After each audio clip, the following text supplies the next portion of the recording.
Hello everyone, welcome back to my channel vlogs with Babita Singh. कैसे हैं आप सब। आज बहुत दिनों बाद सोचा कि व्लॉग बनाया जाए, क्योंकि इससे पहले वाले व्लॉग में हम आपको बता चुके हैं, मालदीव्स वाले में, कि आगे हम बताएंगे वीडियो में कि हम लोगों ने केक कट क्यों नहीं किया था, कि हमारे साथ क्या प्रॉब्लम हो गई थी। तो आप बताओगे। ऐसा हुआ था कि जब हम लोग वहाँ पर होटल में ही थे एनिवर्सरी अपनी सेलिब्रेट करने के लिए, तो सेम डे हमारे फैमिली में ही किसी की डेथ हो गई थी। तो उस वजह से हम फिर सेलिब्रेट नहीं कर पाए थे और हम वापस घर आ गए थे, जो कि हमारा एक्चुअल प्लान भी था, लेकिन हम उससे भी पहले घर आ गए थे वापस। और नेक्स्ट डे से ही हम दोनों को ही कोविड के हल्के हल्के सिम्टम्स होने लगे थे, लाइक हेडेक और आँखों में जलन, ये सब चीज़ें थी। और बॉडी एक भी था। 2 दिन या 3 दिन तक, 4 दिन तक सिम्टम्स रहे। 5वें दिन फिर ये हुआ कि चलो टेस्ट करा लेते हैं। फिर मैं गया और मैंने अपना HRCT स्कैन करवाया, जिसमें उसका रिज़ल्ट 13 आउट ऑफ 25 था, यानी कि बहुत ज़्यादा सीरियस भी नहीं था और बहुत लाइट भी नहीं था, मतलब काफ़ी हद तक कह सकते हैं आप वो मिड रेंज में था कोविड, और रिपोर्ट पॉजिटिव आई थी। और उसके बाद ये थोड़ा सा बेटर फील कर रही थी, बट मेरी हालत ज़्यादा ख़राब हो गई थी। और फिर एक दिन ऐसा हुआ था कि अचानक से मेरा ऑक्सीजन लेवल लगभग 85 तक आ गया था। और मैंने इसको भी नहीं बताया था कि मेरे कफ में मुझे ब्लड आ रहा था, क्योंकि मुझे मालूम था अगर मैं बताता तो बहुत ज़्यादा घबरा जाती, और किसी को भी फैमिली में नहीं बताता except for couple of members. और ये बहुत घबरा गई थी। तो फिर हमारे मौसी और मौसा लोग मेरठ में जो रहते हैं, ऐसे टाइम पे कोई किसी के यहाँ जाता भी नहीं है, बट अब वो लोग परिवार के हैं तो उनको थैंक यू क्या बोलूँ, लेकिन सच में उनके आने से हमें बहुत हिम्मत मिली। और इनके सबसे छोटे वाले भाई जो विनय हैं वो भी आए थे। तो ऐसा उस वक्त हो गया था घर का माहौल की, मतलब बहुत नेगेटिविटी थी घर में, बट इन लोगों के आने के बाद से हम लोग थोड़ा सा बेटर फील करना शुरू किए। और फिर धीरे धीरे हम बेटर होते गए। जब मैं ठीक हुआ तो फिर इसकी तबीयत ज़्यादा ख़राब हो गई। फिर धीरे धीरे हम लोगों ने एक दूसरे का टेक केयर किया। इसने मेरी बहुत उस टाइम पे सेवा करी है। और सच में मैं इसलिए भी सोचता था कि मैं जल्दी ठीक हो जाऊं, क्योंकि मुझसे देखा नहीं जा रहा था कि इसकी खुद की तबीयत भी ख़राब थी, और उसमें ये हर थोड़ी देर में गर्म पानी देना और फल फ्रूट्स देना, मतलब जो भी चीज़ें होती हैं, दवाइयाँ देना, बहुत वो टाइम हम कभी याद नहीं करना चाहते, और कभी किसी दुश्मन को भी ऐसा टाइम ना देखने को मिले जो हमने उन दिनों में झेला है। और एक स्पेशल मेंशन, मेरा एक फ्रेंड है अतुल, जो कि काफ़ी दूर रहता है यहाँ से, उत्तम नगर में। वो सिर्फ एक कॉल पे वो भी वहाँ से आ गया था, और उसने भी बहुत हेल्प करी उस टाइम पे। उसने भी दवाइयाँ ला करके दी, जो दवाइयाँ अवेलेबल नहीं थी यहाँ पर, वो दवाइयाँ उसने ला के दी। फल फ्रूट्स वगैरह वो सब लेके आया था। और वो सो आई एम रियली थैंकफुल कि ऐसे लोग हैं आसपास जो कि ऐसे टाइम पे इतनी मदद करने के लिए भी आगे रहते हैं, जबकि उनको खुद का भी इन्फेक्शन होने का खतरा है, जबकि उन्हें मालूम है कि I am covid positive, even then they were here. तो ये बहुत बड़ी बात है, और ऐसा सिर्फ बहुत अच्छे दोस्त या फैमिली मेम्बर्स ही कर सकते हैं। और I am really really thankful जितने भी लोग उस टाइम, जिन्होंने भी प्रे किया, जिन्होंने भी उस टाइम पे मदद करी हम दोनों की। फिर एक टाइम पे ऐसा लगा कि शायद मुझे भी ऑक्सीजन की ज़रूरत पड़ेगी, क्योंकि ऑक्सीजन लेवल काफ़ी डिप हो गई थी, मतलब 90-91 से वो सीधे 87-85 आ गई थी। फिर इनके सबसे बड़े जो भैया हैं, राम भैया, उन्होंने अरेंज किया था सिलेंडर एक फ्रेंड के थ्रू। तो ये बोला गया था कि अगर कभी भी इमरजेंसी में ज़रूरत पड़ेगी तो आप बोल सकते हैं। और मैंने अपने पार्टनर्स वगैरह को भी बोल रखा था, सभी लोगों का सपोर्ट था, इस वजह से सारी चीज़ें इतनी ईजिली हो गई। और थैंकफुली मुझे हॉस्पिटल में एडमिट नहीं होना पड़ा, इतनी कम ऑक्सीजन और ऐसी हालत के बावजूद, जबकि मुझे कफ से ब्लड आ रहा था। I was not able to breathe properly. बहुत ही डरावना टाइम था। जितने भी लोग कोविड से रिकवर हुए हैं, उनको सिर्फ फिजिकली डैमेज नहीं हुआ है, वो मेंटली डैमेज भी बहुत ज़्यादा हुआ है, क्योंकि कोविड आपको मतलब कई तरीके से आपके ऊपर इम्पैक्ट करता है। आप बहुत ज़्यादा घबरा जाते हो, आपके अंदर पेशेंस नहीं रह जाता, और काफ़ी चीज़ें हैं जो इंसान के अंदर चेंज हो जाती हैं आफ्टर कोविड। और ऐसा नहीं है कि कोविड ठीक भी हो गया तो आप एकदम ठीक हो गए, क्योंकि कोविड के बाद क्या होता है, सबसे ज़्यादा जो कॉमन सिम्टम है वो ये है कि आपको चेस्ट में हैवीनेस रहता है।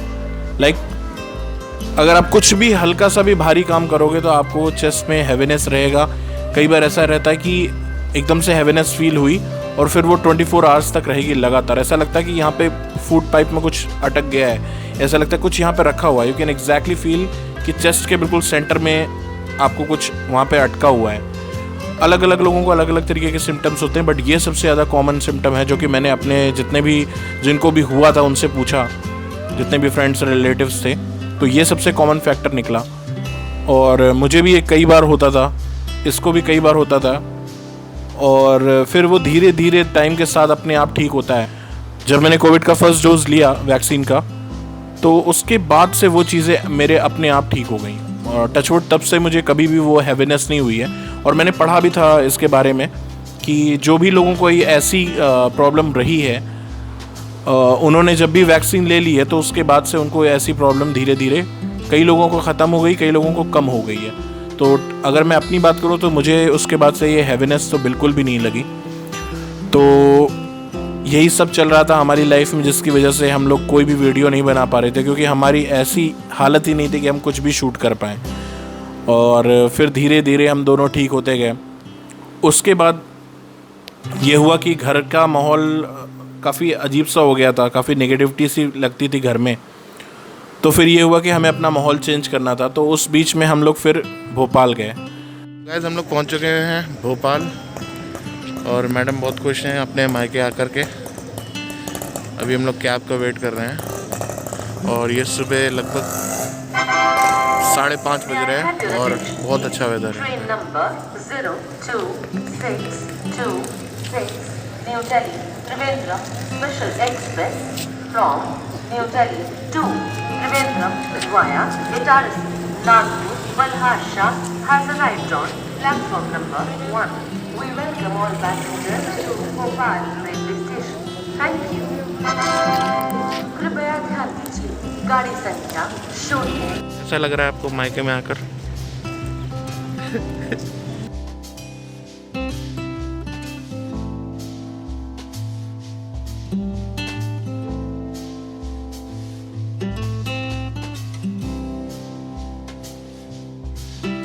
तो बस ऐसे ही धीरे धीरे फिर हम लोग ठीक होते गए। और किसी को भी जिसको भी कोविड कभी हुआ है तो मैं उसको यही सलाह देना चाहता हूँ कि अगर आपको कभी भी कोविड हुआ था या अभी हुआ है या किसी को अभी भी है, तो सबसे पहली चीज़ ये है कि आपको बिल्कुल पॉजिटिव रहना है। अगर आप घर पे रहो और अपने आप को पॉजिटिव रखो और सेल्फ आइसोलेट करके रखो अच्छे से और सारे प्रिकॉशंस लो, तो आप आराम से ठीक हो सकते हो। अच्छी चीज़ें देखिए, अच्छी चीज़ें पढ़िए, पॉजिटिव रहिए, पॉजिटिव बातें करिए और पॉजिटिव सोचिए और अपने आप को एंगेज रखिए। कोशिश करिए कि आप खाली ना रहें। जितना ज़्यादा आप ऑक्यूपाइड रहेंगे उतना आप जल्दी रिकवर करेंगे। हमें ये कोशिश करनी है कि जो चीज़ें बताएं डॉक्टर, उसे हम ध्यान से और एकदम ईमानदारी से पूरा करें। लाइक अगर स्टीम दिन में 4 बार बोला है तो आपको स्टीम दिन में 4 बार लेना ही लेना है। और अगर आपको कोई चीज़ बोला है ये खाना है और ये नहीं खाना है, तो वो चीज़ें भी आपको ईमानदारी से फॉलो करनी है, तो आप आराम से ठीक हो जाएंगे। और बाकी दवाइयाँ वगैरह लेते रहिए और सब ठीक हो जाएगा। सो गाइस, एसी आ चुका है और ये है ये मॉडल है ASGG 18 CETA और ये 2021 का लेटेस्ट मॉडल है। और कंपनी है जनरल। कई लोग जनरल बोलते हैं, कई लोग वो जनरल बोलते हैं। इंस्टॉलेशन के लिए मैंने इंजीनियर को फ़ोन किया है कंपनी से ही, जनरल, तो उसने बोला अभी थोड़ी देर में आएगा। तो ये है इसकी इंडोर यूनिट। अब दिखाते हैं आउटडोर यूनिट, जो कि है ये हम लोग इधर लगवाएंगे जिधर हमारा शाफ्ट है। ये भी काफ़ी बड़ी दिख रही है।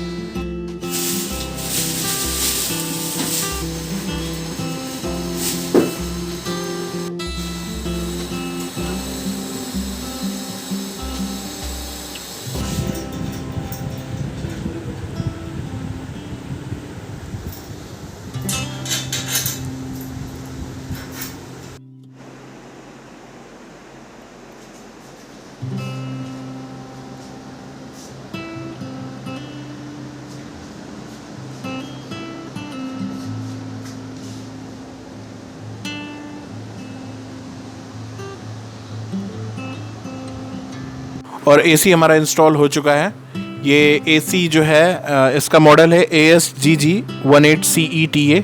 ये 1.5 टन का है और डस्ट फिल्टर वगैरह है इसके अंदर। मैं पढ़ के ही सारा कुछ बोल रहा हूँ। और इसकी 1 ईयर की इन्होंने स्टैंडर्ड वारंटी दी है और 5 ईयर की कॉम्प्रिहेंसिव वारंटी दी है। इंस्टॉलेशन वगैरह के चार्जेस इसके नहीं पड़े हैं, बट हाँ अगर आपकी अलग से कॉपर वायर वगैरह लगती है और पाइप वगैरह तो उसके सबके चार्जेस लगते हैं। मुझे वैसे तो ऑनलाइन मैंने जब ये चेक किया था तो ये एसी लगभग 58-59,000 ऐसे पड़ रहा था, बट हमारे जान पहचान वाले थे तो उनके थ्रू मैंने लिया तो उन्होंने लगभग वही 58,000 में मुझे ये पड़ गया था, 58,500 ऐसे करके। और बाकी जो चार्जेस एक्स्ट्रा लगे वो कॉपर वायर वगैरह के और पाइप वगैरह के, ग्लास कटिंग के, ये सब चीज़ों को मिलाकर लगभग हमें 61,000 का पूरा पड़ गया है। बट एसी बहुत ही अच्छा है और अभी तक हमने जितना भी यूज़ किया है अपने अंदर रूम में चलाते हैं तो ये हमारा हॉल और प्लस हमारा किचन, ये सारी चीज़ें ठंडी हो जाती हैं। और अभी तक हमने उसको 26 के नीचे चलाया भी नहीं है। जितने भी लोगों से मैंने पूछा उन्होंने काफ़ी अच्छे रिव्यूज़ दिए इसके बारे में, तो आई होप कि काफ़ी अच्छा काम करेगा। सो गाइज आज के इस ब्लॉग में बस यहीं तक। आई होप मेरा ये वीडियो आपको पसंद आया होगा। So please like, share and subscribe my channel. Thank you for watching. Bye bye.